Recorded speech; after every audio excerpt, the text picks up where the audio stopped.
అన్- అందరికీ జై బాబా. అవతార్ మెహర్ బాబాకి జై.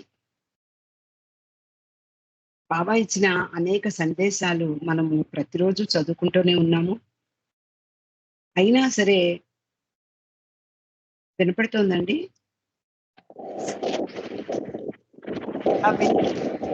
వినిపిస్తుందండి, వినిపిస్తుంది.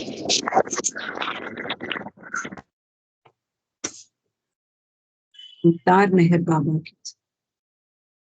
జై బాబా. వినిపిస్తోంది లక్ష్మి గారు, వినిపిస్తోంది.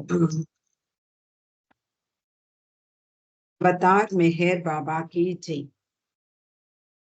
ఈ యుగ అవతార పురుషుడైన మెహర్ బాబా యొక్క సందేశాలు విస్తృతంగా మన జీవిత విధానాలను ఒక కుదుపు కుదుపుతున్నాయి అనడంలో సందేహం లేదు.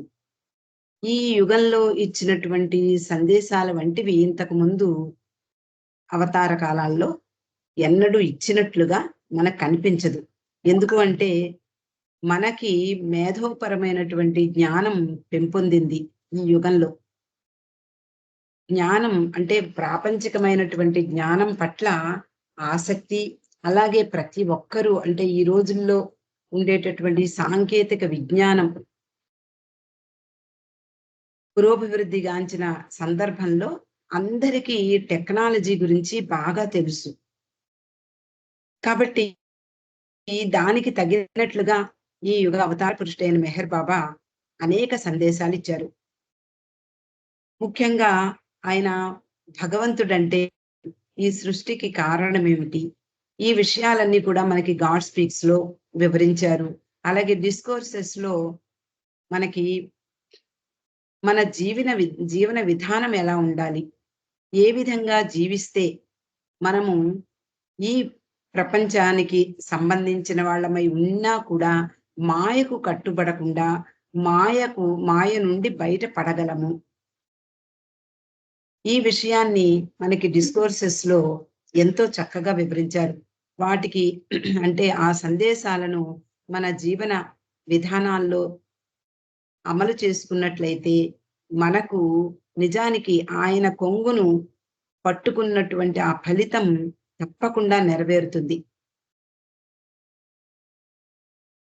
బాబా అంటారు, సాధారణంగా గురువు పట్ల శిష్యునికి 3 లక్షణాలు ఉండాలి అని. ఏమిటి? ప్రేమ, తర్వాత విధేయత, సర్వార్పణ. ఇవి అతి ప్రధానమైనవి. ప్రేమ కంటే విధేయత గొప్పదని, విధేయత కంటే సర్వార్పణ ఉత్కృష్టమైనదని బాబా చెప్పడం జరిగింది. అయితే గురువు శిష్యుని యొక్క సంసిద్ధతను గమనించి స్వయంగా శిష్యుని వద్దకు వస్తాడు అని చెప్పారు. అంటే గురువును ఒక మానవునిగా పుట్టిన తర్వాత అనేక పునర్జన్మలలో అనేక జన్మలు గడిచిన తర్వాత ఈ సంస్కారాలు కొంచెం వదులైపోయి మనము ఆధ్యాత్మిక మార్గం వైపు మళ్ళుతాం. ఆ సమయంలో ఒక గురువు తప్పనిసరిగా ఉండాలి అని బాబా చెప్తారు. మనకి ఈ భారతదేశంలో గురువులకు కొదువలేదు. ఎందుకు అంటే ఎక్కడ చూసినా ఆశ్రమాలు, సంస్థలు, ఆధ్యాత్మిక సంస్థలు, అలాగే ఆధ్యాత్మిక గురువులు ఎంతో మంది ఉన్నారు. కానీ మనకి ఎలాంటి గురువుని ఎన్నుకోవాలి సందేహం వస్తుంది. కానీ ముఖ్యంగా మన పరిస్థితి చూస్తే బాబా ప్రేమికులమైనటువంటి మనకు గురువుతో సంబంధం అక్కర్లేదు. ఎందుకు అంటే అవతార పురుషుని కాలంలో జన్మించాము. అవతార పురుషుని ప్రేమను అంటే ఆయనను ప్రేమించడానికి ప్రతిరోజు ప్రయత్నం చేస్తున్నాము. ఆయన సందేశాలు వింటున్నాము.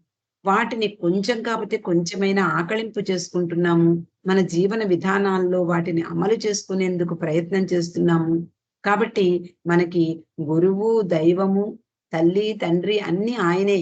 కాబట్టి మనకి గురువు అవసరం లేదు. కానీ సాధారణంగా ఈ ఆధ్యాత్మిక సాధకులకు గురువు యొక్క ప్రమేయం అవసరం. కాబట్టి ఎలా ఒక శిష్యుడు అంటే ఒక సాధకుడు గురువును వెతుక్కోవాలి. ఈ ప్రపంచం నిండా ఎంతో మంది గురువులు ఉన్నారు. ఆ గురువులు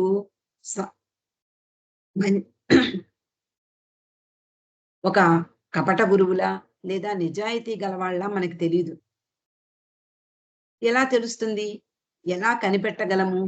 బాబా అంటారు, ఎవ్వరిని నిందించడానికి అవసరం లేదు.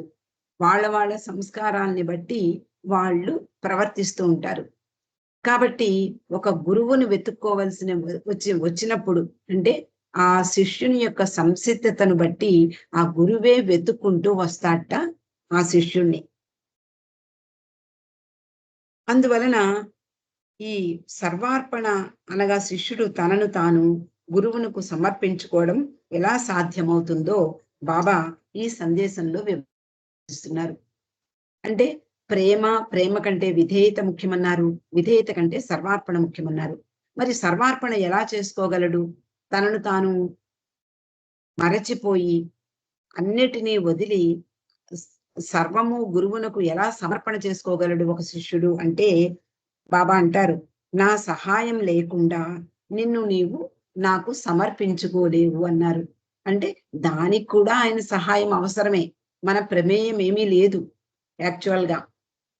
ఎందుకు అంటే మనము మనము నిత్య జీవితంలో ప్రతి విషయాన్ని మనం బుద్ధి ఆలోచిస్తూ ఉంటుంది. హృదయం భగవంతుని వైపు మళ్ళిస్తే బుద్ధి ఈ ప్రపంచం వైపు మళ్ళిస్తూ ఉంటుంది మనల్ని. అలా మనిషి టగ్ ఆఫ్ వార్ అంటారే, ఆ విధంగా నలిగిపోతూ ఉంటాడు. హృదయం చెప్పేది మనసుకి నచ్చదు. మనసు చెప్పేది హృదయానికి నచ్చదు. హృదయం భగవంతుని వైపు ఒక అడుగు వేద్దామనుకుంటే మనసు వెనక్కి లాగి ఈ ప్రాపంచికమైనటువంటి ఆకర్షణలకు లొంగదీస్తూ ఉంటుంది. కాబట్టి బాబా ఏమన్నారు అంటే నిన్ను నీ అంటే నువ్వు నాకు సమర్పణ కావడం కూడా నా యొక్క నజర్‌పై ఆధారపడి ఉంది. నా యొక్క కృపపై ఆధారపడి ఉంది అన్నారు. అంటే అసత్యమైన అహం అంటే నేను, నాది, నాకు అనేటటువంటి మనం అనుకుంటాం ఇది సత్యము. ఈ ఈ ప్రపంచమంతా కూడా మనకు కనిపిస్తోంది. మనం అనుభవిస్తున్నాము. మనం అన్నిటినీ కూడా ప్రతి విషయాన్ని మనము ఆకళింపు చేసుకోగలుగుతున్నాము. ప్రతి విషయాన్ని మంచి, చెడు ఈ విచక్షణ అనేది మనకుంది. కాబట్టి మనకి దీంట్లో అత్యంత పరిజ్ఞానం ఉంది కాబట్టి దీన్ని మనం వదలాలని ఉండదు. ఎందుకు అంటే ఇది నిజంగా కనిపిస్తోంది మనకి. బాబా ఏమంటారు? ఇది కళ అంటారు. ఇది నేను కంటున్న కళ అంటారు. మీరందరూ పాత్రధారులు అంటారు. కానీ మనకు తెలీదు. మనం నిజంగా మన దేహాన్ని మనం అనుభవిస్తూ ఉంటాం. మన దేహాన్ని మనం మనదిగా చేసుకుంటాం. ఈ దేహం రాలిపోతుందని తెలిసినా కూడా ఉన్నంతసేపు తాపత్రయం అనేది తప్పకుండా మనిషిలో ఉంటుంది. అయితే ఏ విధంగా ఈ మాయ నుండి బయటపడాలి అంటే అవతార పురుషుని శరణు జొచ్చడమే ఒక్కటే మార్గం. అయితే ఏ విధంగా ఆయనకు సర్వ సమర్పణ కాగలము అంటే ఈ అసత్యమైన అహాన్ని విడిచిపెట్టాలి. అది తుడిచిపెట్టబడాలి. ఎవరు తుడుస్తారు? అవతార పురుషుని యొక్క నజరే దానికి కారణమవుతుంది. లేకపోతే ఇది అసాధ్యం. ఎందుకు అంటే నేను, నాది అనుకోవడంతో పాటు వాళ్ళు వేరు, నేను వేరు అనుకుంటూ ఉంటాం.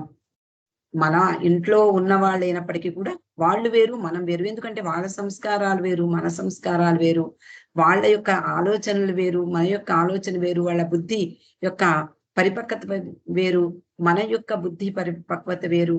ఇలా అనేక విడదీసేటటువంటి ఫోర్సెసే మనకి ఉంటాయి. కాబట్టి నేను, నాది, నాకు అంటాము. అలాగే నీది, నీకు, నీ వాళ్ళు అంటాం. కాబట్టి ఇదంతా కూడా ఒకటే. భగవంతునిలోనే మనం అంతా ఉన్నాము అనేటటువంటి జ్ఞానం మనకి కలగదు. ఈ అహం అనేది అంటే నేను, నాది అనేది గర్వంగా బయటపడుతుంది అన్నారు. గర్వం అనేది మనలో అందరికీ ఉంటుంది. కొంచెము గొప్పో, కొద్దిగానో, ఎక్కువగానో ఉంటూ ఉంటుంది. ఒకళ్ళకి మరింత ఎక్కువగా కనిపిస్తుంది. ఒకళ్ళకి లోపల దాచుకుంటారు. కొంతమంది కొద్దిగా బయటపడుతూ ఉంటుంది వాళ్ళల్లో ఈ అసత్య అహం. అప్పుడు మానవుడు ఏమంటాడు, నేను ఒక్కడిని. చూడండి, ప్రతి విషయంలోనూ మనము ఆలోచిస్తే, మనం ఏదైనా ఒక తెలివిగా ఒక పని చేసినట్లయితే, చూసావా నేనెంత ఆలోచన చేశాను, నేను చెప్పింది నిజమైంది కదా! తప్పనిసరిగా ఈ పరిస్థితి ప్రతి ఒక్కరిలోనూ జీవితాల్లో ప్రతి నిత్యము జరుగుతూ ఉంటుంది. కాబట్టి ఏదైనా మనం మన ఆలోచనతో ఏదైనా మంచి జరిగినప్పుడు, ఇది నేను ఆలోచించాను, ఇది నేనొక్కడిని ఆ పని చేశాను, ఆ రకంగా చేయగలిగింది నేనొక్కడినే అనేటటువంటి గర్వం అతనిలో తొంగి చూస్తూ ఉంటుంది. కాబట్టి ఈ అహం యొక్క మరో కోణం చెప్తున్నారు. అదేమిటి? ఇందాక మనం చెప్పుకున్నాం. ఇది శరీరం, మనస్సు, ఇవి 2 విడదీయరానటువంటి గుర్తింపుకు సంబంధించి ఉంటుంది. అంటే నేను ఫలానా వ్యక్తిని, నేను ఫలానా ఊరికి సంబంధించిన వాడిని, లేకపోతే నేను చూస్తున్నాను, నేను తాకుతున్నాను, నాకు స్పర్శ కనిపిస్తోంది, నేను ఆ అనుభూతిని పొందుతున్నాను, మాట్లాడుతున్నాను, రుచి చూస్తున్నాను, కలగంటున్నాను, నిద్రిస్తున్నాను, మెలకువ వచ్చింది నాకు. ఇలాంటి మాటలు మనకి సహజంగా కనిపిస్తాయి.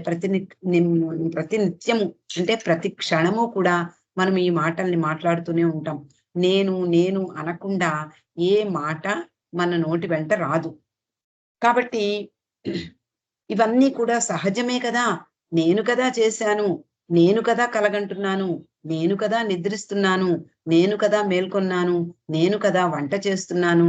ఇలా మనలో, అంటే మనసు, శరీరంతో కలిసిపోయి తాదాత్మ్యం చెంది నేనుగా అది బయటపడుతూ ఉంటుంది.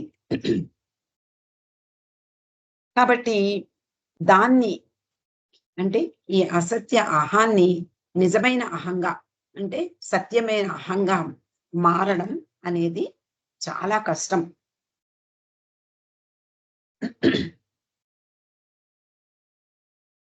అయితే బాబా దీనికి ఒక ఉదాహరణ, అంటే దీనికి ఒక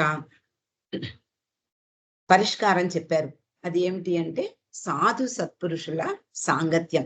ఇప్పుడు మనకి ఈ స్కైప్‌లో లేదా మీట్స్‌లో ఇలా మనము రోజు గ్యాదర్ అవుతూ ఉంటాం. ప్రతిరోజు మనం బాబా విషయాలు వింటూ ఉంటాం. ఇది కూడా సత్సంగమే. ఈ సత్సంగంలో పాల్గొన్నప్పుడు మనకు మనలో ఉండేటటువంటి అహం కానీ, గర్వం కానీ పక్కకు వెళ్ళిపోతుంది. కాబట్టి అహానికున్న గట్టి డిప్ప, అంటే గట్టిగా అయిపోయినటువంటి అహము సున్నితంగా, సాఫ్ట్‌గా మారిపోతుందిట ఈ సత్సంగాల్లో. కాబట్టి గురువు సన్నిధిలో అలాంటి ప్రయోజనం మనకు దొరుకుతుంది. కాబట్టి కబీర్ అంటాడు, ఒక సాధకుడు ఒక మంచి విషయాన్ని తెలుసుకుంటే అది ఒక మంచి ఫలితాన్ని ఇస్తుంది. అంటే ఒకే ఒక ఫలితాన్ని ఇస్తుంది. అలాగే సాధకుడు సత్పురుషులతోనూ, సాధు సంతులతోనూ కాలం గడుపుతూ వాళ్ళ మార్గదర్శకత్వంలో జీవిస్తే 4 ప్రయోజనాలు లభిస్తాయట. అలా కాకుండా ఒక సాధకునికి ఒక గురువు యొక్క అనుగ్రహం లభిస్తే అనంతమైన ప్రయోజనం ఉంటుంది అని కబీర్ చెప్పాడు. ఈ కబీర్ యొక్క ఈ విషయాలు ఒకసారి బాబా 1956వ సంవత్సరంలో సతారాలో చెప్పడం జరిగింది. అలా నిర్భయంగాను, నిజాయితీగాను జీవితం గడపడం ద్వారా కూడా కపటం అనేది క్రమంగా తగ్గిపోతూ ఉంటుంది. అంటే మనకి కపటం గురించి బాబా అనేక సార్లు ఈ సందేశాలిచ్చారు. ఈ కపటం అనేది చాలా తుచ్చమైనది.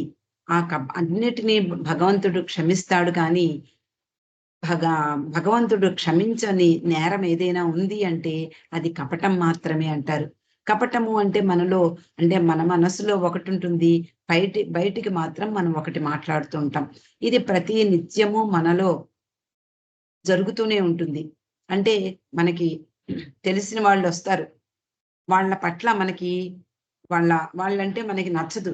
అయినా కూడా వాళ్ళు ఎదురుపడినప్పుడు తప్పనిసరిగా మనము వాళ్ళని పలుకరిస్తాము, ప్రేమగా పలుకరిస్తాము, ఎలా అంటాము.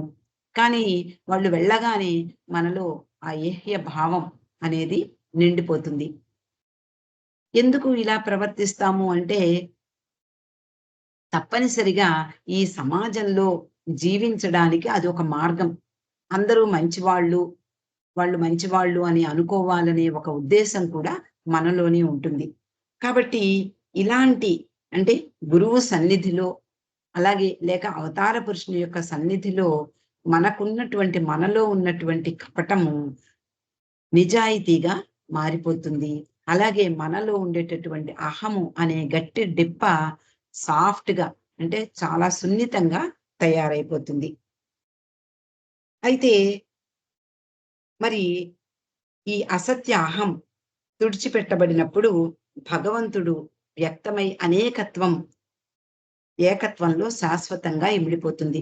మనము అనేకత్వం గురించి మనకు తెలుసు. అంటే మనలో నేను వేరు, వాళ్ళు వేరు అనేటప్పుడే ఆ వేర్పాటు భావంతోటే అనేకమైనటువంటి మనుషులు ఇక్కడ ఉన్నారు అని అనుకుంటాం కానీ, అంతా సర్వము భగవంతుని మయం అని మనం అనుకోం. కాబట్టి అలా అనుకునే వరకు మనకి అసత్యమైనటువంటి అహంతోటి మనం పోరాడక తప్పదు. అయితే సర్వ సమర్పణ కావాలి అని మనం భగవంతుడికి ఇప్పుడు చూడండి బాబా ఏమన్నారు? ప్రతిరోజు ఒక 5 నిమిషాలు చాలు నన్ను మనస్ఫూర్తిగా తలుచుకో అంటారు. ఆ 5 నిమిషాల్లో కూడా మనకి 50 ఆలోచనలు మన మనసుల్లో వస్తూ ఉంటాయి. మన మార్గానికి మనసు అడ్డంగా నిలబడుతుంది. ఏమని? ఏమిటా తొందర? నీ నిర్ణయం తొందరపాటు నిర్ణయమేమో ఒక్కసారి ఆలోచించు. ఈ గురువుకు సమర్పణ కావడం అంత అవసరమా? ఇతడు కపట గురువేమో అని ప్రశ్నిస్తూ ఉంటుంది. అప్పుడు హృదయం ముందుకు వచ్చి ఏమంటుంది? ఆ గురువు సన్నిధిలో ఉన్నప్పుడు మనలో ఎంత మార్పు కలిగిందో చూసావా? ఎంత చక్కని వాతావరణం నెలకొందో అనుభూతి పొందామో తెలుసు కదా! ఇంతటి ప్రశాంతమైనటువంటి వాతావరణం ఇంకెక్కడైనా ఉందా? అని మన హృదయం మనసుకి సర్ది చెప్పే ప్రయత్నం చేస్తుంది. ఆ విధంగా మనసుకి, హృదయానికి మధ్య సంఘర్షణ జరుగుతూ ఉంటుంది. ముఖ్యంగా నీవు నీ గురువుకి దూరంగా ఉన్నప్పుడు మనసు మరింత శక్తివంతంగా పనిచేస్తూ ఉంటుంది. ఇప్పుడు మనం స్కైప్‌లో ఉన్నాము. ఈ సమయం అంతా కూడా మనం ఈ బాబా యొక్క ధ్యాసలో, బాబా యొక్క ధ్యానంలో, బాబా యొక్క సంకీర్తనల్లో పాల్గొంటూ, బాబా యొక్క సందేశాలు వింటూ, లేదా చదువుకుంటూ, ఈ విధంగా ఒక గంట, గంటన్నర లేదా 2 గంటలు కాలం గడుపుతాం. ఈ సమయం దాటిన తర్వాత మన మనసు అత్యంత వేగంగా పనిచేస్తూ ఉంటుంది. తర్వాత ఏం చెయ్యాలి? సాయంత్రం వంటకేం చెయ్యాలి? ఇలా ఆలోచన మొదలైపోతూ ఉంటుంది.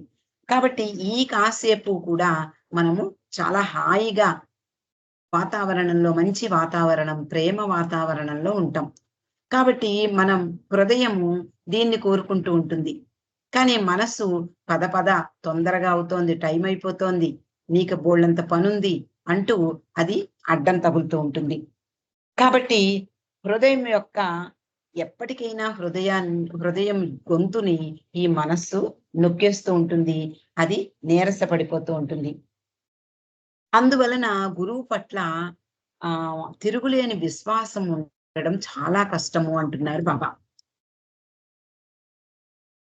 ఇంకేమంటున్నారంటే, నేను నీకు సహాయం చెయ్యనిదే నీవు సమర్పణ కాలేవు అంటున్నారు. చూడండి, ఇది బాబా ప్రేమ, విధేయత, సర్వసమర్పణ అనే మాటలు మనము ఈజీగా చదివేస్తూ ఉంటాం. కానీ సమర్పణ అనేది, ప్రేమ అనేది, విధేయత అనేది ఏది కూడా మనకి మనంగా మన మనసుని జయించి ఆయనకు చూపించలేం.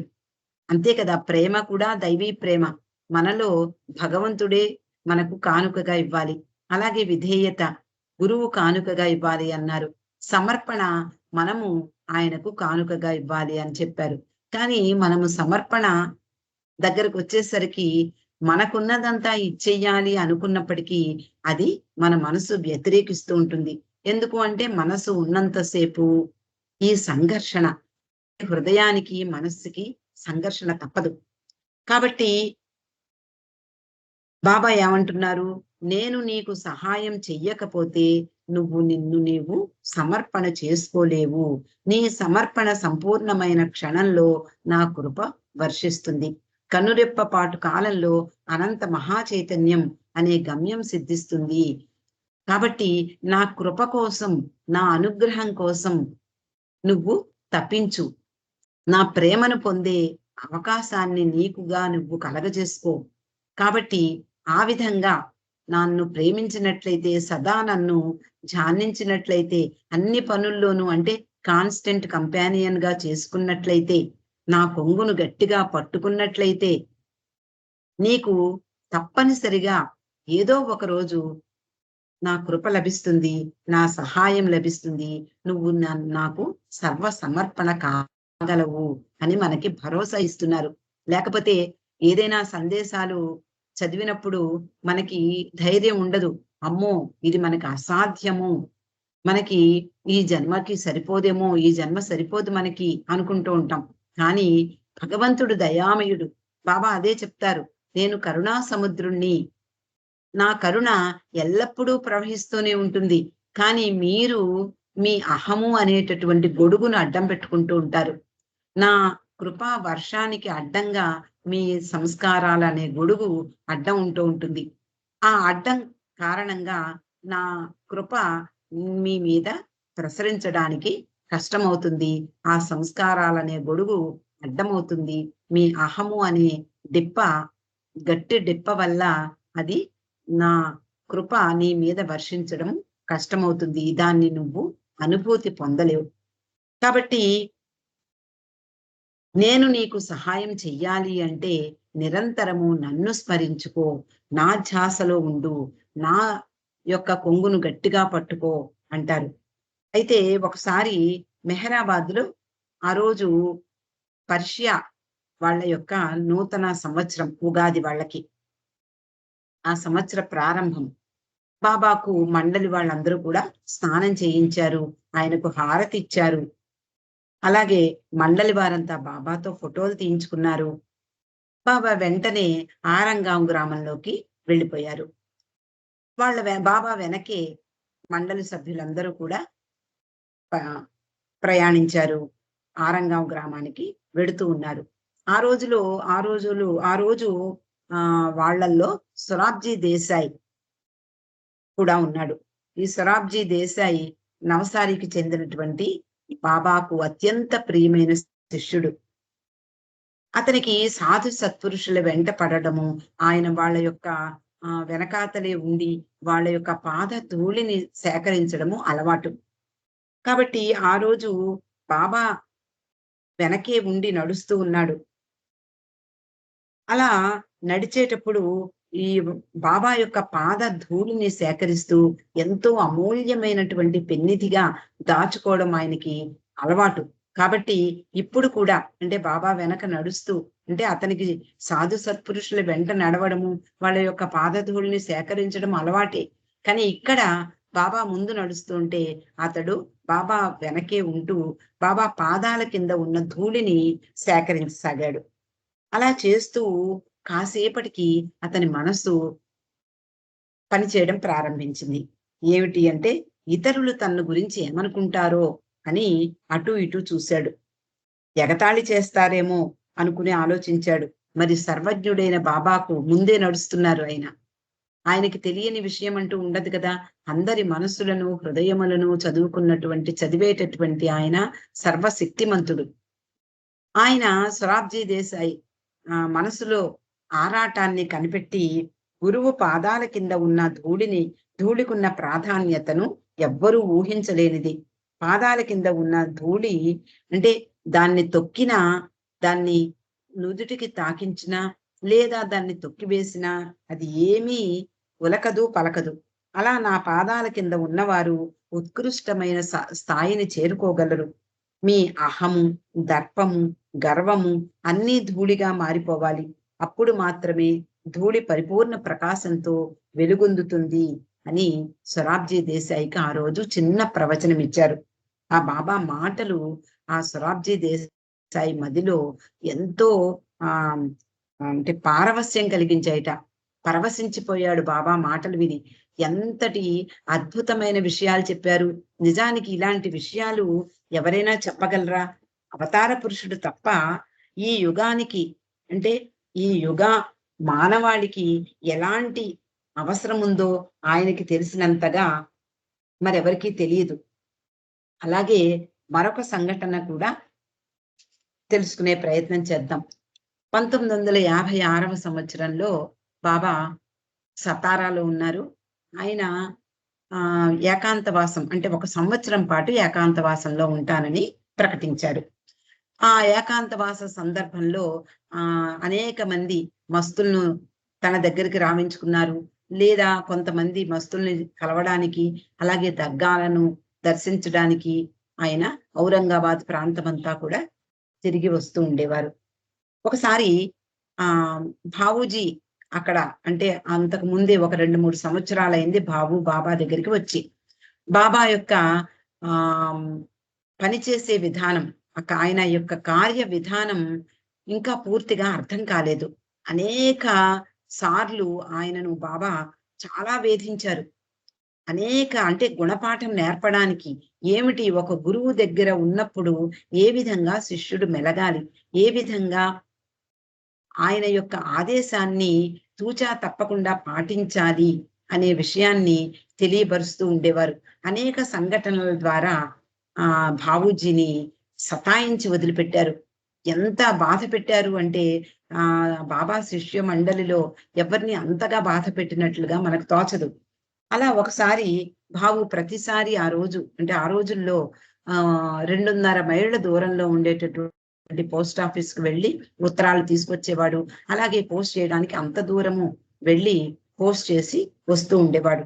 బాబా వేధించేవారు. 1 ఉత్తరం తర్వాత ఇది కూడా చాలా అత్యవసరం, వెళ్ళి పోస్ట్ చేసిరా అనేవారు. బాబా ఇది రేపు కదా వెళ్ళేది, టైం అయిపోతుంది, ఇప్పటికీ పోస్ట్ బాక్స్ ఓపెన్ చేసేస్తారు అని చెప్పినా కూడా, నేను చాలా అత్యంత ప్రధానమైనది కాబట్టి నేను చెప్పింది నువ్వు చెయ్యి అని గట్టిగా చెప్పి అతన్ని పరిగెత్తించేవారు. అలా కొన్నాళ్ళు జరిగింది. ఇంకా ఎప్పుడు తన మనసును ఉపయోగించకూడదు అనే లెవెల్కి తీసుకొచ్చారు భావుని. అలా ఈసారి కూడా పోస్ట్ ఆఫీస్కి వెళ్ళి ఉత్తరాలు తీసుకొస్తూ ఉంటాడు. ప్రతిరోజు ఆ రోజుల్లో ఒక సాయంకాలం గోహెర్ చేత ఒక అరటి పండు తెప్పించేవారు బాబా. దాన్ని భావుకిచ్చి తినమనేవారు. భావు తినేవాడు. అలా ప్రతిరోజు జరుగుతోంది. భావు అర్థమైంది, ఎవరికి అరటిపండు ఇవ్వటం లేదు, నాకు మాత్రమే బాబా ఇస్తున్నారు అని అతనిలో ఆలోచన ప్రారంభమైంది. ఏమిటి, అదేంటి బాబా, ఎవ్వరికి ఇవ్వటం లేదు, నాకు మాత్రమే ఇస్తున్నారు, దయచేసి అందరికీ ఇచ్చినప్పుడే నాకు ఇవ్వండి అని చెప్పాడు. మరి బాబాకు ఆ కోపం ఎంత తారస్థాయికి చేరిందో మనం ఊహించుకోవచ్చు. ఎందుకు అంటే ఇంతకు ముందు చాలా సార్లు ఆయనకి గుణపాఠం నేర్పడం జరిగిపోయింది. అయినా కూడా ఇంకా మనసు ఆలోచిస్తోంది. చూసారా, ఇందాక మనం చెప్పుకున్నట్లు మనసు ఎదురు తిరుగుతూ ఉంటుంది హృదయానికి. బాబా ఇచ్చిన ప్రసాదం అది. మరి ఆ ప్రసాదాన్ని తను ఎందుకు బాబా ఇస్తున్నారో అని ఆలోచన అక్కర్లేదు. ఆయన ఇస్తున్నారు, తను తీసుకోవాలి అంతే. కానీ బాబూజీ మనసు ఆలోచించడం మొదలుపెట్టింది. బాబా మిగిలిన వారికి ఇవ్వకుండా నాకు ఇస్తున్నారు, వాళ్ళకి ఇచ్చినప్పుడే ఇవ్వండి అని చెప్పడంతో ఆయనకి కోపం చేరింది. బాబా అంటారు, నువ్వెంత దురదృష్టవంతుడివి బాబు, దీన్ని కేవలం అరటిపండు అనుకుంటున్నావా? నీవు మండలి సభ్యుల గురించి ఆలోచిస్తున్నావు, కానీ నా గురించి ఆలోచించటం లేదు. ఎంత అవమానమో కదా నాకు. మూర్ఖుడివి నువ్వు. ఇతరుల కడుపు మార్చి నీకు పీకల దాకా తినమని చెప్తాను, అప్పుడు కూడా నువ్వు ఎందుకు, ఏమిటి అని ఆలోచించకూడదు. ఇది నీకు సంబంధించిన విషయం కాదు, నాకు సంబంధించింది. నిన్ను ఏ విధంగా ఒక రత్నంలా తీర్చిదిద్దాలి అనేది నా చేతిలో పని, నేను చేయవలసిన పని అది. కాబట్టి నువ్వు ఆలోచించడం అనేది విడిచిపెట్టాలి అని బాబా తెలియజేస్తున్నారు. నువ్వు ఇక్కడికి వచ్చింది నన్ను సంతోషపెట్టడానికా, లేదా మా మండలి వారి సంతోషం కోసం వచ్చావా? నేను ఒకడిని సింహాసనం మీద అధిష్టింపజేసి ఒకడిని ధూళిలో పొర్లేలా చేస్తాను, కానీ ఇద్దరూ నాకు బానిసలే, గుర్తుపెట్టుకోండి ఇద్దరూ నాకు బానిసలైనప్పుడు వారు నా ఇచ్చకు బద్ధులై ఉండాలి కానీ వాణ్ణి ఎందుకు సింహాసనం మీద కూర్చోపెట్టావు, నన్ను ఎందుకు మట్టిలో పొర్లిస్తున్నావు అనే ఆలోచన మీలో కలగకూడదు అంటూ, నేను నీకు అరటి పండును మాత్రమే ఇవ్వడం లేదు, నేను నా ప్రసాదాన్ని ఇస్తున్నాను, దాన్ని నువ్వు తిరస్కరిస్తున్నావు, ఇతరుల గురించి ఎక్కువ జాగ్రత్తలు తీసుకుంటూ నా ప్రసాదం పట్ల నిర్లక్ష్యం అమర్యాదగా ప్రవర్తిస్తున్నావు, కొంచెం కూడా నా ప్రసాదం పట్ల నీకు గౌరవం లేదు, మరి అయితే నాతో ఉండి ఏం ప్రయోజనం, నువ్వు ఇక్కడి నుంచి వెళ్ళిపో అన్నారు. ఏ ఉద్దేశంతో నేను నీకు ప్రసాదాన్ని ఇస్తున్నానో నువ్వు తెలుసుకోలేవు, ఎంత అంటే ఎప్పటికీ నీకు తెలియదు, నువ్వు ఆ ప్రయోజనాన్ని ఇప్పుడు పోగొట్టుకున్నావు అని చెడామడా తిట్టారు భావుని. అంటే చూడండి, మనకి హఫీజ్ సూక్తులు ఉన్నాయి. ఒక అదృష్టవంతుడైన బానిసలాగా గురువు చెప్పినటువంటి మాటల్ని ఎందుకు, ఏమిటి అనేటటువంటి ప్రశ్నించకూడదు అని బాబా చెప్పిన హఫీజ్ సూక్తుల్లో మొట్టమొదటి సూక్తి. ఆయన తన ప్రయోజనం కోసమే చెప్తారు అనే విషయాన్ని మనం గ్రహించి, అంటే ఒక గురువు దగ్గర శిష్యుడు ఎలా ఉండాలి అంటే, ఇప్పుడు ఈ కథ ద్వారా, ఈ సంఘటన ద్వారా మనం కూడా ఏ విధంగా బాబా పట్ల విధేయతగా ఉండాలి, బాబా మాటలను ఏ విధంగా మనము రిసీవ్ చేసుకోవాలి, మనం గ్రహించాలి, ఏ విధంగా అర్థం చేసుకోవాలి, మన మనసుని అంటే మన ఆలోచనల్ని ఇటు అటు పరిగెత్తనివ్వకుండా బాబా చెప్పారు అంతే, దట్స్ ఇట్ అన్నట్లుగా మనం కూడా ఈ మండలి సభ్యులు ఎలాగైతే ప్రవర్తించారో, బాబా పట్ల ఏ విధమైనటువంటి ప్రేమ, విధేయత, సర్వార్పణ చేశారో, మనం కూడా ఆ విధంగా మనల్ని మనం కలిగినప్పుడు బాబా కృప మనపై వర్షిస్తుంది అనడంలో సందేహమే లేదు. అవతార్ మెహర్ బాబా కీ జై. జై బాబా అండి. లక్ష్మి గారు జై బాబా అండి. జై బాబా.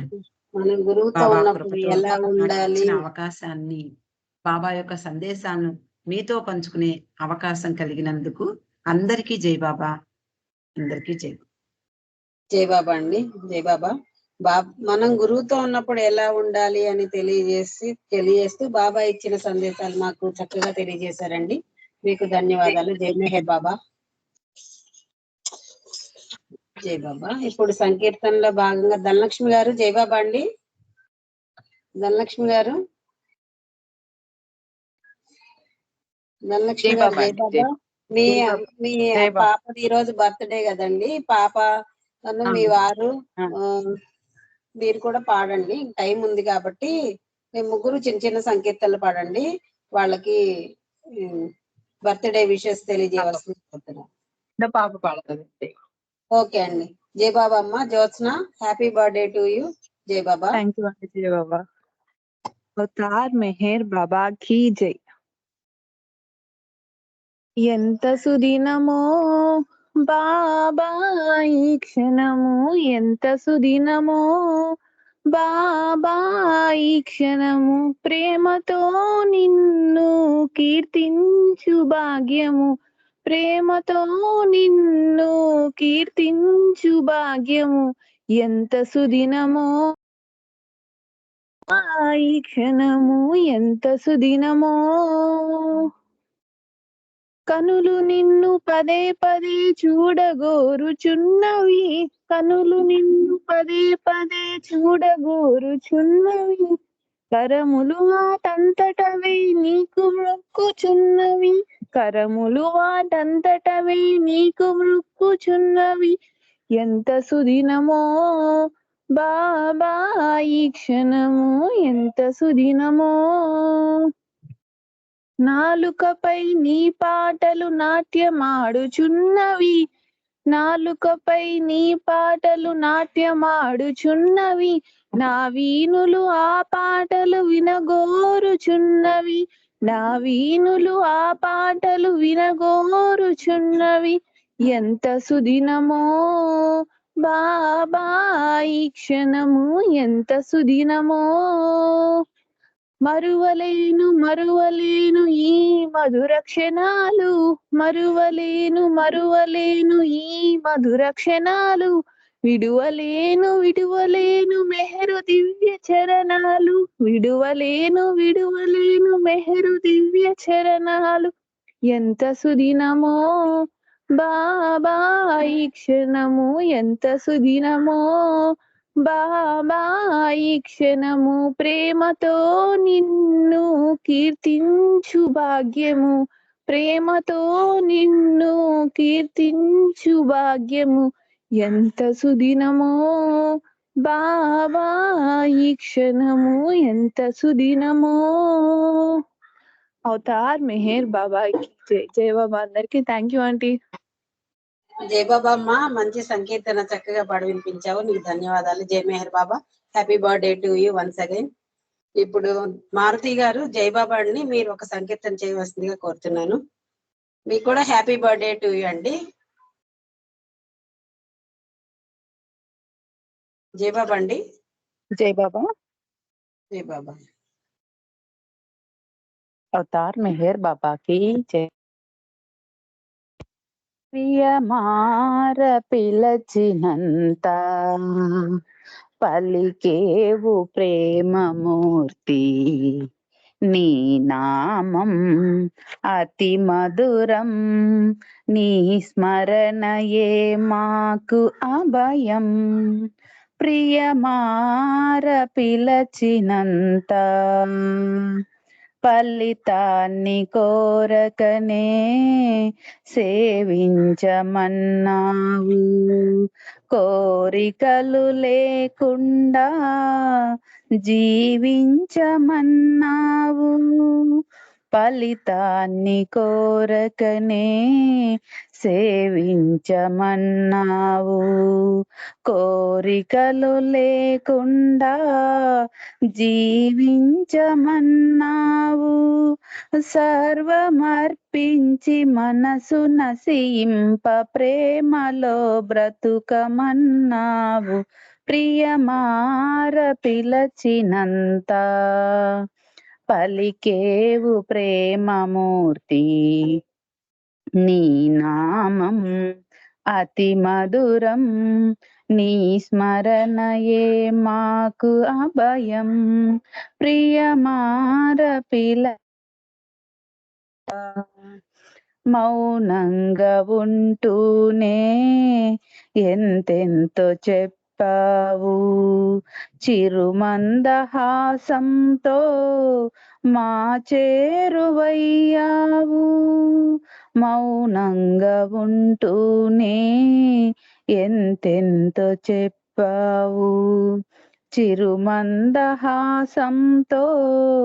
మా చేరువయ్యావు. చింత తొలగించి దైవమైనావు, మరువలేమయ్య ఎన్నటికి. ప్రియమార పిలచినంత పలికేవు ప్రేమమూర్తి, నీ నామం అతి మధురం, నీ స్మరణయే మాకు అభయం.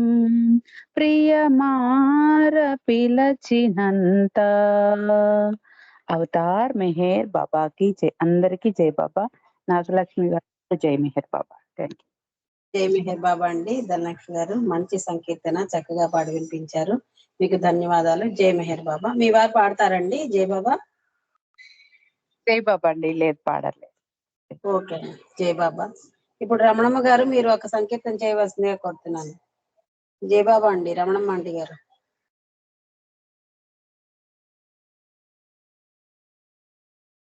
రమణమ్మ ఆంటీ గారు జై బాబా.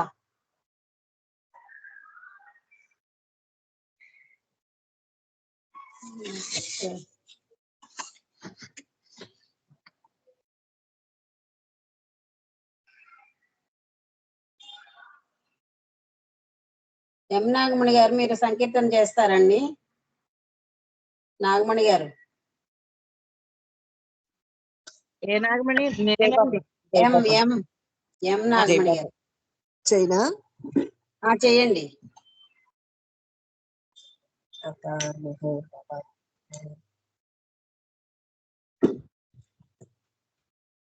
నీవు లేక నేను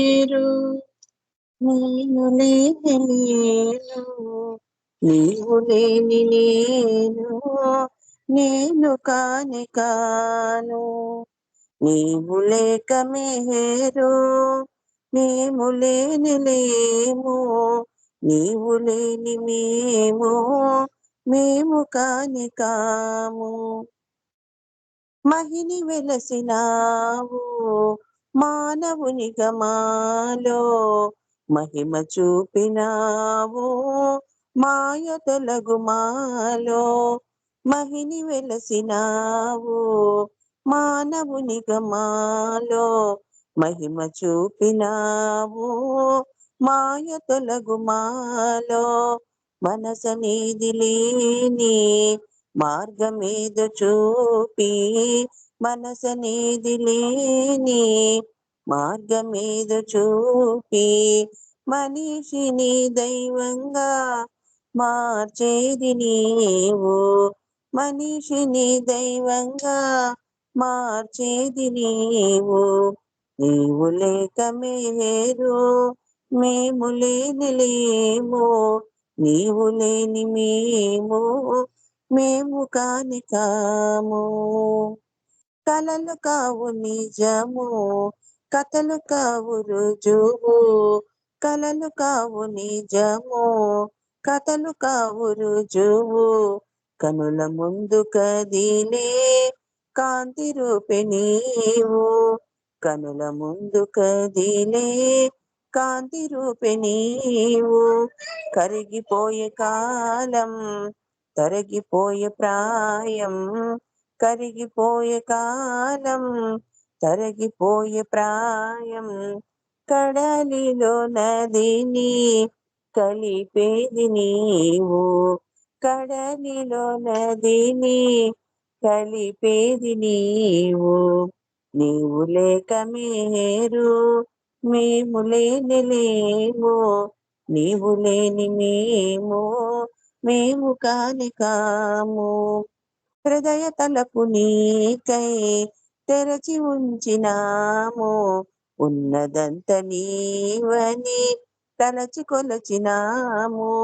హృదయ తలపు నీకై తెరచి ఉంచినాము, ఉన్నదంత నీవని తలచి కొలచినాము. వృధా మాట కాదు సదా ఉంది నీవు, వృధా మాట కాదు సదా ఉంది నీవు. ఊపిరి రూపాన ఉన్నది నీవు, ఊపిరి రూపాన ఉన్నది నీవు. నీవు లేక మేము లేని లేము, నీవు లేని మేము కాని కాము. అవతార్ మెహర్ బాబాకి అందరికీ జై బాబా. నాగలక్ష్మి గారు జై బాబా అండి. జై బాబా అండి. నాగమణి గారు మంచి సంకీర్తన చక్కగా పాడి వినిపించారు, మీకు ధన్యవాదాలు. జై మెహర్ బాబా. ఇప్పుడు రమణమ్మ ఆంటీ గారు ఒక సంకీర్తన చేయవలసిందిగా కోరుతున్నాను. జై బాబా. జై బాబా అండి. జై బాబా. అవతార్ మెహర్ బాబాకి జై. మీ పాటలే పాడదలచాను మదిలో, మీ పాటలే పాడదలచాను మదిలో. గుండె లోతుల నుండి మెహరు మెహరని పలుక, నీ పాటలే పాడదలచాను మదిలో. రామకృష్ణులు నీవు, యేసు మహమ్మదు నీవు, రామకృష్ణులు నీవు, యేసు మహమ్మదు నీవు. దేవదేవులకెల్ల దేవుడవు నీవు, దేవదేవులకెల్ల దేవుడవు నీవు. భక్తి గీతాలు పాడి రక్తి కటించగా, నీ పాటలే పాడదలచాను మదిలో. రూపలావణ్యము నామ సౌందర్యము, రూపలావణ్యము నామ సౌందర్యము. హృదయాంతరాళలో నిరతము నిలచి హృదయాంతరాళలో నిరతము నిలచి రాగాల భావాల తాళాల గూచి నీ పాటలే పాడదలచాను మదిలో జాతి మత భేదాలు లేవని చాటి జాతి మత భేదాలు లేవని చాటి జాగృతిని బడయంగా జనులెల్ల నిలచి జాగృతిని బడయంగా జనులెల్ల నిలచి జయ జయ ధ్వానాలు జగమెల్ల వినిపింప నీ పాటలే పాడదలచాను మదిలో గుండెలోతుల నుండి మెహరని పలుక నీ పాటలే పాడదలచాను మదిలో. జై బాబా అండి నాగలక్ష్మి గారు, అందరికి జై బాబా. జై బాబా అండి, మంచి సంకీర్తన చక్కగా పాడి వినిపించారు, మీకు ధన్యవాదాలు. జై మెహర్ బాబా. ఇప్పుడు శారద గారు మీరు ఒక సంకీర్తన చేస్తారండి. జై బాబా. శారద గారు జై బాబా. జై బాబా. జై బాబా చేస్తా. జై బాబా.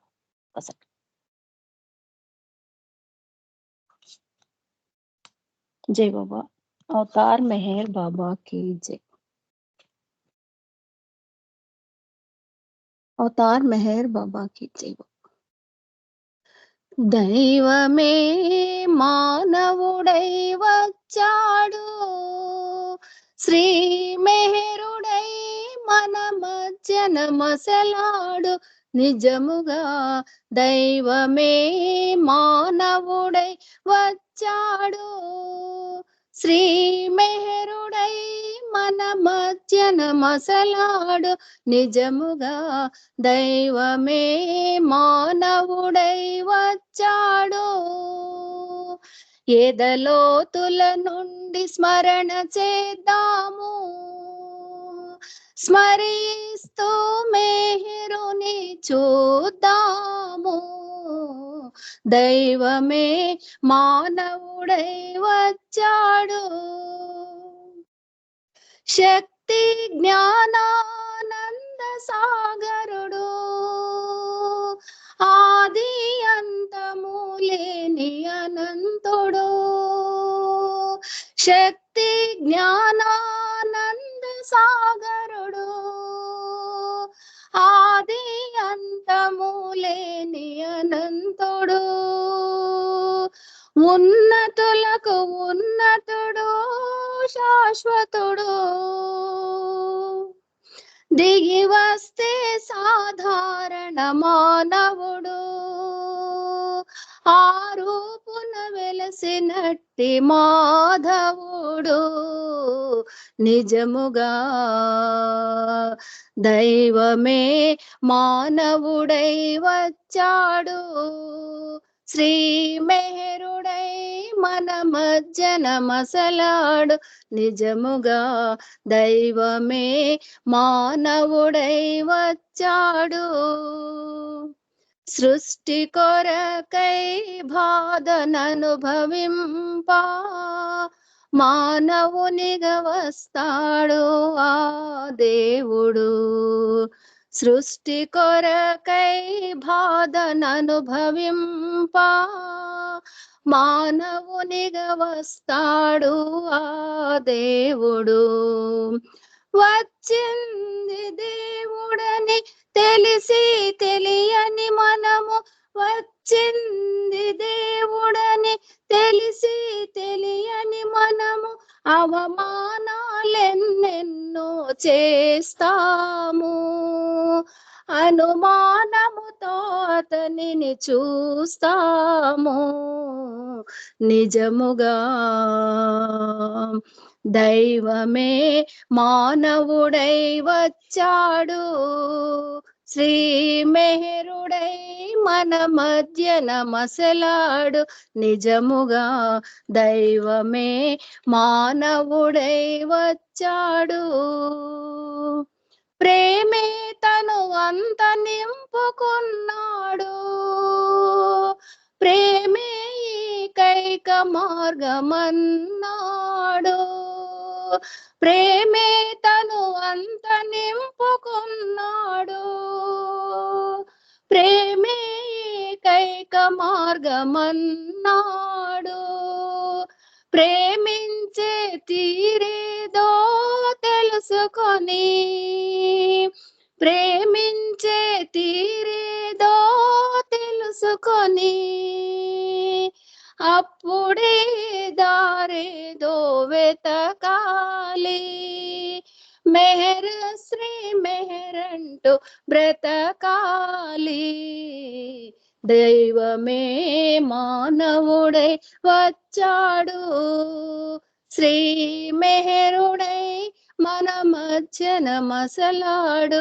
నిజముగా దైవమే మానవుడై వచ్చాడు. శ్రీ మెహరుడై మన మధ్యన మసలాడు. నిజముగా దైవమే మానవుడై వచ్చాడు. అవతార్ మెహర్ బాబా కి జై. జై బాబా నాగలక్ష్మి గారు. Thank you. అందరికి జై బాబా. Thank you. జై బాబా అండి, మంచి సంకీర్తన చక్కగా పాడి వినిపించారు, మీకు ధన్యవాదాలు. జై మెహర్ బాబా. ఇప్పుడు నేను ఒక 2 నిమిషాలు నామం చేస్తాను, తర్వాత నాగమణి గారు నామం చేయడానికి రెడీగా ఉండండి. జై బాబా. అవతార్ మెహర్ బాబా కి జై. ఓం పర బ్రహ్మ పరమాత్మా అవతార్ మెహరు బాబా की जय। ओम पर ब्रह्म परमात्मा अवतार मेहरु बाबा की जय। ओम पर ब्रह्म परमात्मा अवतार मेहरु बाबा की जय। ओम पर ब्रह्म परमात्मा अवतार मेहरु बाबा की जय। ओम पर ब्रह्म परमात्मा अवतार मेहरु बाबा की जय। ओम पर ब्रह्म परमात्मा अवतार मेहरु बाबा की जय। ओम पर ब्रह्म परमात्मा अवतार मेहरु बाबा की जय। ओम पर ब्रह्म परमात्मा अवतार मेहरु बाबा की जय। ओम पर ब्रह्म परमात्मा अवतार मेहरु बाबा की जय। ओम पर ब्रह्म परमात्मा अवतार मेहरु बाबा की जय। అవతార్ మెహర్ బాబా కి జై. నాగమణి గారు మీరు ఒక 2 నిమిషాలు నామం చేయండి, తర్వాత 2 నిమిషాలు సైలెన్స్, తర్వాత ఎం నాగమణి గారు హారతికి రెడీగా ఉండండి. జై బాబా అండి నాగమణి గారు. జై బాబా.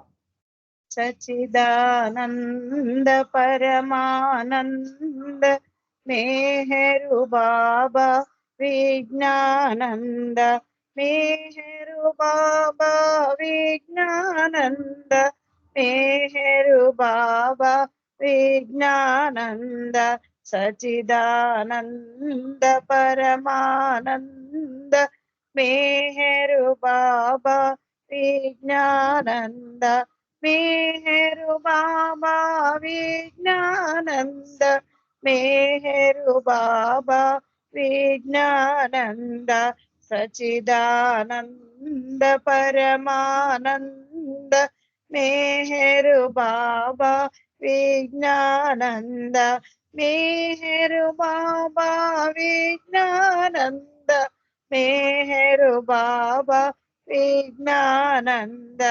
సచిదానంద పరమానంద మెహరు బాబా విజ్ఞానంద మెహరు బాబా విజ్ఞానంద మెహరు బాబా విజ్ఞానంద సచిదానంద పరమానంద మెహరు బాబా విజ్ఞానంద మెహరు బాబా విజ్ఞానంద మెహరు బాబా విజ్ఞానంద సచిదానంద పరమానంద मेहर बाबा विज्ञानंद అవతార్ మెహర్ బాబా కి జై. Thank you Baba. Thank you అండి నాగలక్ష్మి గారు. జై బాబా. జై బాబా అండి. జై బాబా. అవతార్ మెహర్ బాబాకి జై. ఇప్పుడు 2 నిమిషాలు సైలెన్స్ అండి. జై బాబా.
అవతార్ మెహర్ బాబాకి జై.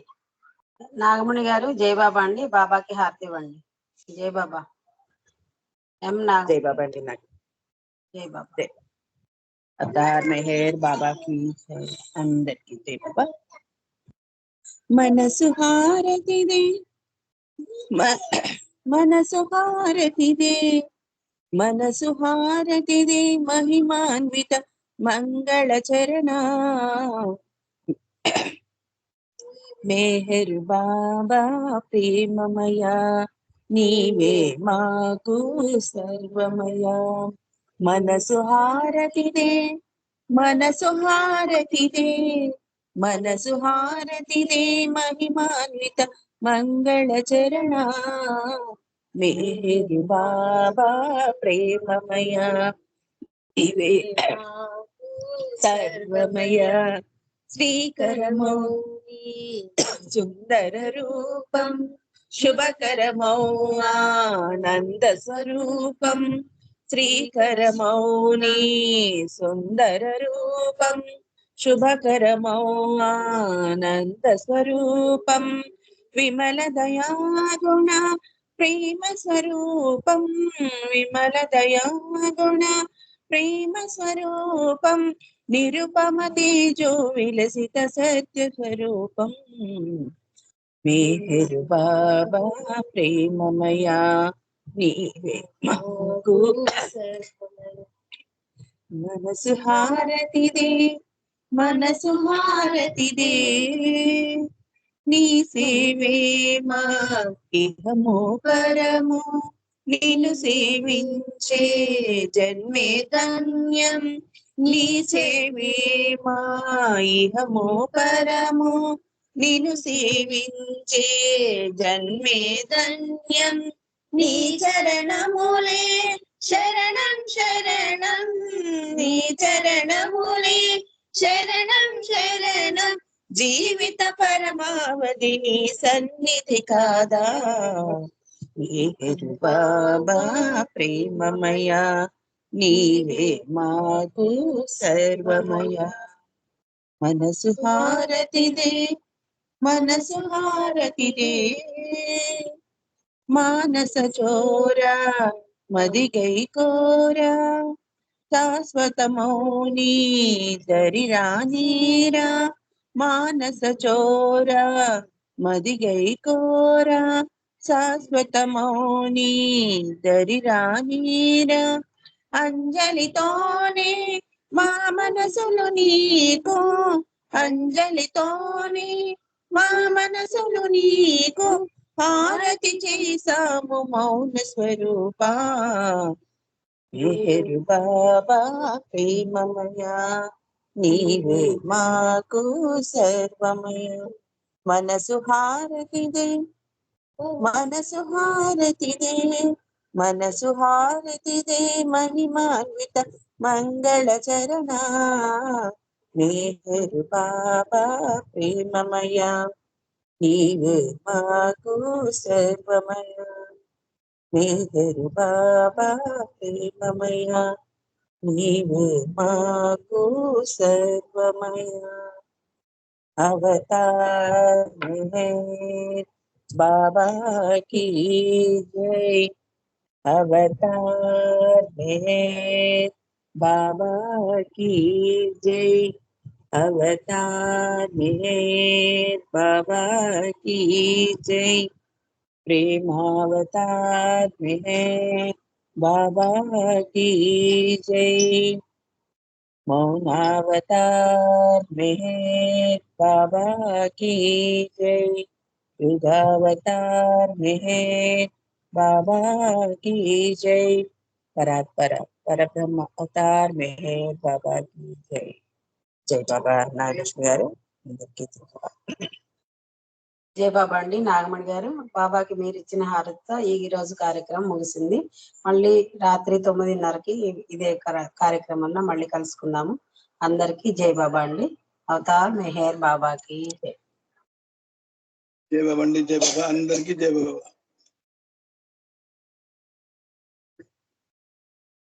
జై బాబా అండి. జై బాబా అందరికీ జై బాబా. అవతార్ మెహర్ బాబాకి జై. అందరికీ జై. నాగమణి గారు రికార్డింగ్ ఆపేసేయండి. జై బాబా.